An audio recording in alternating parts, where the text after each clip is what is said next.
araw mga kabayan, sa episode ng ating Paano TV Channel ay gagawa tayo ng portable compost pit. Step by step natin itong gagawin gamit lamang ang empty water container na ito.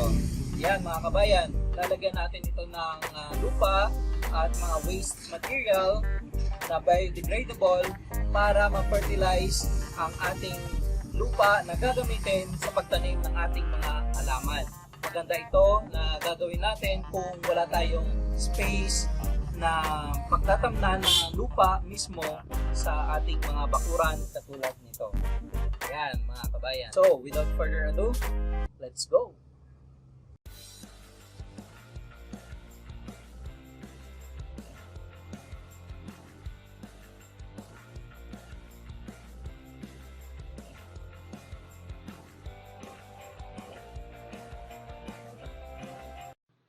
Shoutout muna kay Rosemary Baking.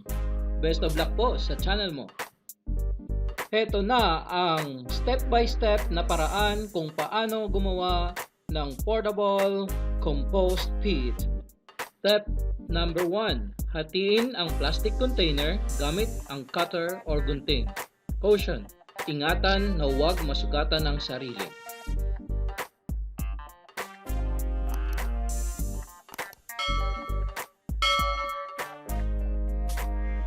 Ito ang gagamitin natin sa paggawa ng portable compost pit para i-fertilize ang lupa at taniman ng mga pananim.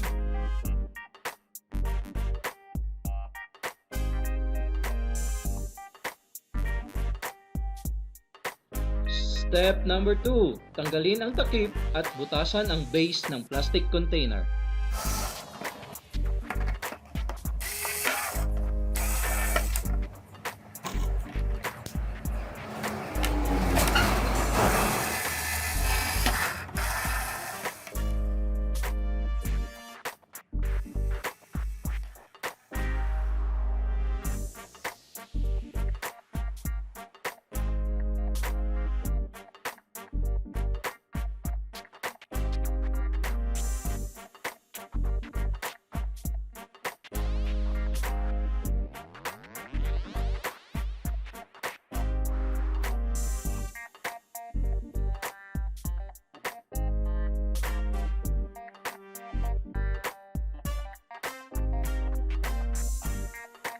Pwedeng mas malaki pa na butas ang gagawin ninyo.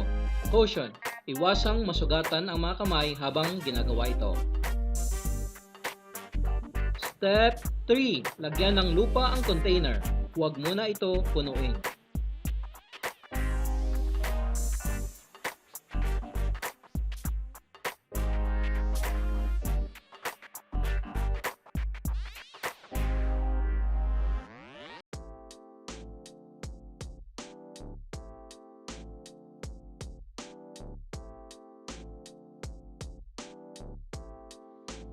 Step 4. Lagyan ng tubig ang lupa.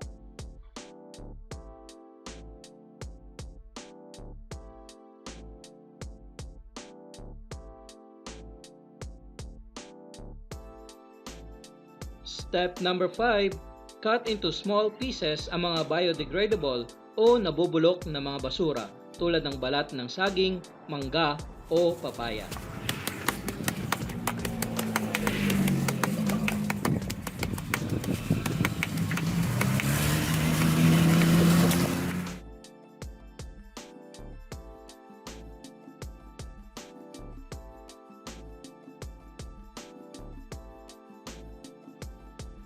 Step number 6, ilagay ang pira-piraso ng mga balat ng saging, mangga o papaya sa plastic container. Note: gumamit ng gloves o plastic habang dinadampot ang mga nabubulok na mga balat ng prutas para maiwasan ang mga bakterya.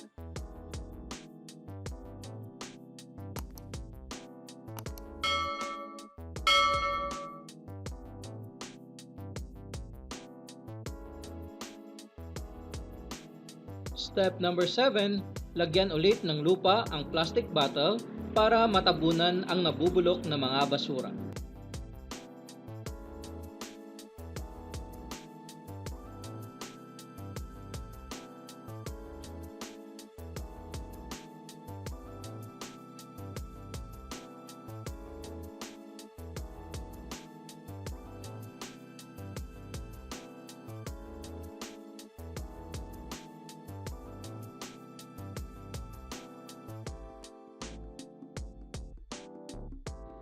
Step number 8, lagyan ulit ng tubig ang plastic bottle para madaling ma-decompose ang mga basura. Step number 9, ulitin lang ang steps 3 hanggang 8 hanggang sa mapuno ang plastic container. Ang nasa top dapat ay lupa para hindi mangamoy habang nagde-decompose ang mga basura.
Malapit na matapos ang ating portable compost pit.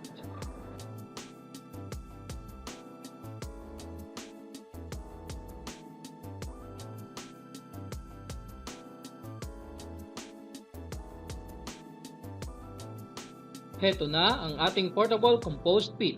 Make sure lang na nalagyan ito ng tubig kapag natutuyo na hanggang sa ma-decompose ang mga biodegradable waste materials. Sa next video natin ay tataniman na natin ang portable compost pit na ginawa natin. Stay tuned! Don't forget to click like, subscribe, share this video to your friends and relatives.